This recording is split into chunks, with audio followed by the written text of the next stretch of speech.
भग से भागे भगत कहावे, जग से भागे साधु। भग और जग दोनों से भागे, ताकर नाम अगाधु। भक्ति का मतलब होता है जो भग से भागे। भक्ति का मतलब ये नहीं होता कि तुम भगवान की भक्ति कर रहे हो, भगवान मुझे कार मिल जाए, मुझे व्यापार मिल जाए, मुझे सोने का हार मिल जाए, तो तुम भगत नहीं हो, तुम भिखारी हो। और भारत में भगत से ज्यादा भिखारी भरे पड़े हैं।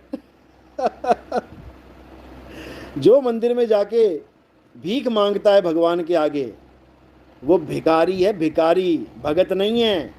भगत तो वो होता है जो भगवान को कहता है, भगवान मेरे पास जो कुछ है मैं सब छोड़ने को तैयार हूं, मैं सब त्यागने को तैयार हूं, मुझे बस तू मिल जाए। वो होता है भगत। भगत प्रहलाद, ध्रुव भगत, राजपाट छोड़ दिया, जंगल में चले गए भगवान को पाने के लिए, मुक्ति को पाने के लिए। भग से भागे, दोबारा गर्भ में ना आना पड़े, इसलिए सब कुछ छोड़ के जंगल में चले गए।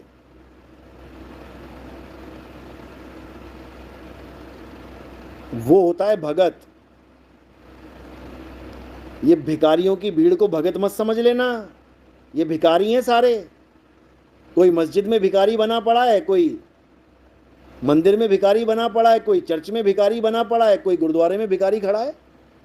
ये जितने मांगने वाले हैं ये सब भिखमंगे हैं। असली भगत वो होता है जो भगवान से भगवान को मांगे, जो अल्लाह से अल्लाह को मांगे, जो वाहिगुरु से वाहिगुरु को मांगे, जो गॉड से गॉड को मांगे। क्योंकि जिसको अल्लाह मिल गया उसको अल्लाह की कायनात मिल गई, जिसको बाप मिल गया उसको बाप का घर मिल गया, बाप की कार मिल गई, बाप की बंगला, बाप का कोठी, सब कुछ मिल गया। समझ लो बात को। गुरु क्यों जरूरी है? होता है भक्ति के लिए, बहुत जरूरी होता है। और केवल भक्ति के लिए नहीं, हर कार्य के लिए गुरु जरूरी होता है। आपको गिटार बहुत पसंद है, अच्छी बात है, आप गिटार खरीद के भी ले आए और अच्छी बात है। लेकिन आप गिटार बजाना सीख जाओगे अकेले, ये सच्ची बात नहीं है। आपको गुरु की जरूरत पड़ेगी। आपको ढोलकी अच्छी लगती है, अच्छी बात है, खरीद लाए और अच्छी बात है, लेकिन तुम बजा लोगे बढ़िया तो नहीं।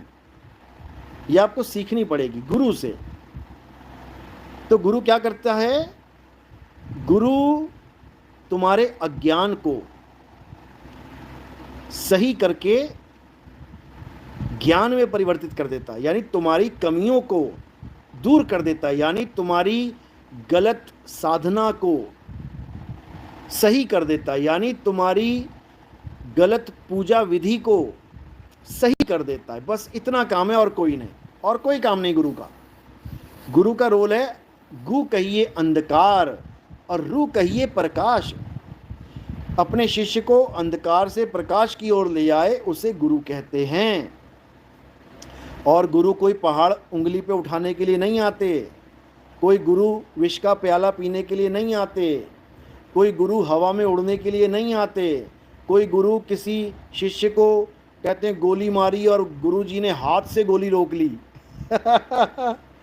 एक बार सरकारी गोली चलवा के देख लो, हाथ के आगे पता लग जाएगा, गोली से 4 गुना बड़ा छेद हो जाएगा हाथ में। बताओ। तो ये सब ड्रामा गुरु करने नहीं आता भाई। गुरु आते हैं ज्ञान देने के लिए, तुम्हें आत्मज्ञानी बनाने के लिए। समझ लो।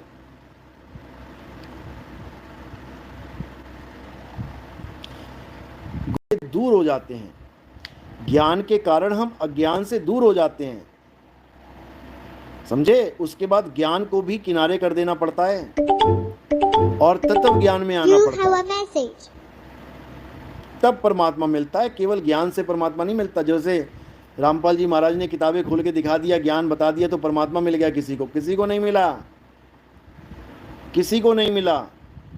क्योंकि परमात्मा कहीं और है ही नहीं, वो तुम में है, तुम में, तुम्हारे अंदर है वो, काया के अंदर नहीं। शरीर के अंदर मत ढूंढने लग जाना, शरीर के अंदर परमात्मा नहीं रहता। ये जितने पंथ चल रहे हैं ना शरीर के अंदर परमात्मा दिखाने वाले, ये सब अज्ञानी जीव हैं।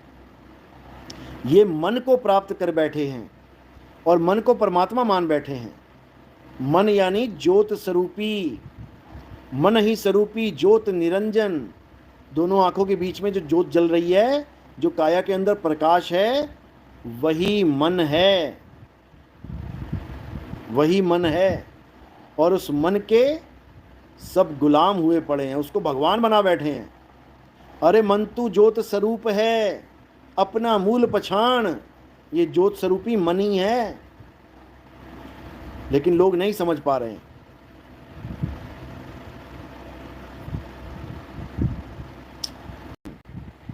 जितने भी लोग आत्मज्ञान के नाम पे मेडिटेशन करवाते हैं, जैसे ब्रह्म कुमारी वाले हैं, आत्मज्ञान आत्मज्ञान, आत्मा ऐसे आत्मा वैसे, उसके बाद क्या करेंगे, दीवार पे लाइट जला देंगे, एलईडी बल्ब, देखते रहो उसको, देखते रहो देखते रहो। त्राटक क्रिया कहते हैं इसको, क्योंकि लोगों को पता ही नहीं है कि ये कोई क्रिया है, बेचारे फंस जाते हैं इनके जाल में। ये सब मेडिटेशन की विधियां हैं, ये मेडिटेशन करवा रहे हैं, तप करवा रहे हैं तुमसे, तपस्या। और तप करने का मजा क्या है, तपो राज राजो नरकम, तपस्या रूपी बीज नरक रूपी वृक्ष तक पहुंचा देता है। तपस्या नरक में जाने का साधन है। जो मेडिटेशन करते हैं, यानी दोनों आंखें बंद करके बैठ गए, डीप मेडिटेशन में जाओ, इतने कोर्स करो, इतने कोर्स करो, इतने लेवल पे जाओ। अरे मूर्खानंदों,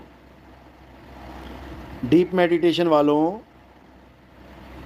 गुरबाणी क्या कह रही है, कहा भयो दो लोचन मूंद के, बैठ रहे बक ध्यान लगायो, नहात फ्रियो लियो सात समुद्र, और लोक गयो पर लोक गवायो। लोक भी गया, परलोक भी चला गया।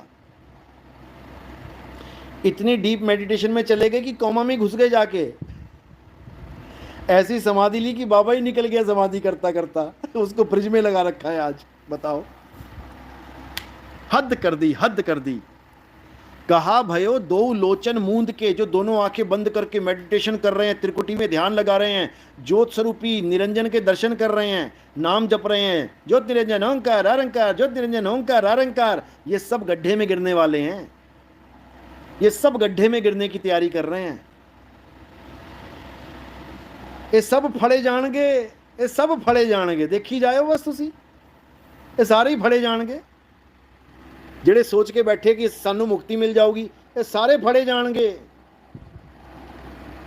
कहा भयो दो लोचन मूंद के, बैठ रहे हो बक ध्यान लगायो। बक यानी बगुला। देखने में लगेगा कोई मेडिटेशन कर रहा है, डीप मेडिटेशन, आंखें बंद करके तुम्हें लगेगा वाह कितना अच्छा भगत है, भगवान की भक्ति कर रहा है। अरे भगवान की भक्ति नहीं कर रहा है, बगुला भक्ति कर रहा है, बगुला। बगुला बन गया, बगुला। कहा भयो दो लोचन मूंद के, बैठ रहे हो बक ध्यान लगायो, यानी बगुले की तरह ध्यान लगा के बैठ गया। बगुला भी एक टांग पे खड़ा होता है, लोग कहते हैं अरे देखो एक टांग पे खड़ा होकर भक्ति कर रहा है, और जैसे ही मछली आती है चट्ट करके चबा जाता है। इसको कहते हैं बगुला भगत।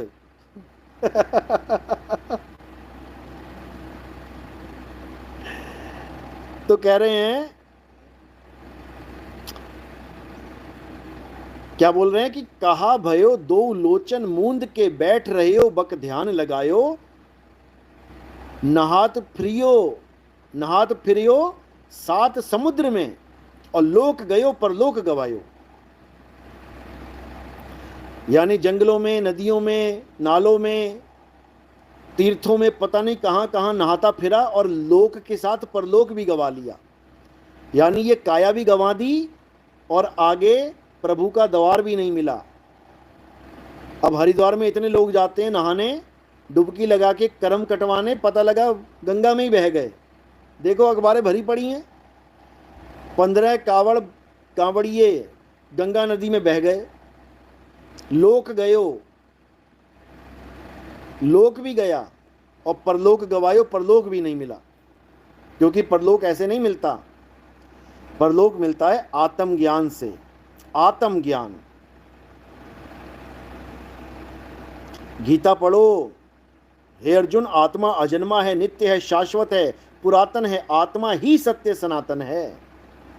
हमारा धर्म सत्य सनातन है, अच्छे से समझ लो। और ये हिंदू, मुस्लिम, सिख, ईसाई, बौद्ध, जैन, ये संप्रदाय हैं।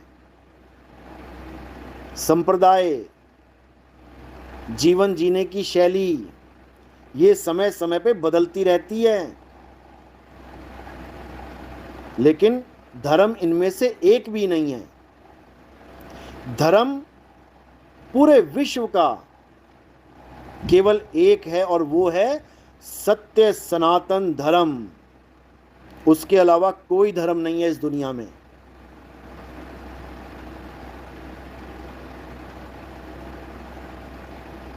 उसके अलावा कोई धर्म नहीं है, समझ लो।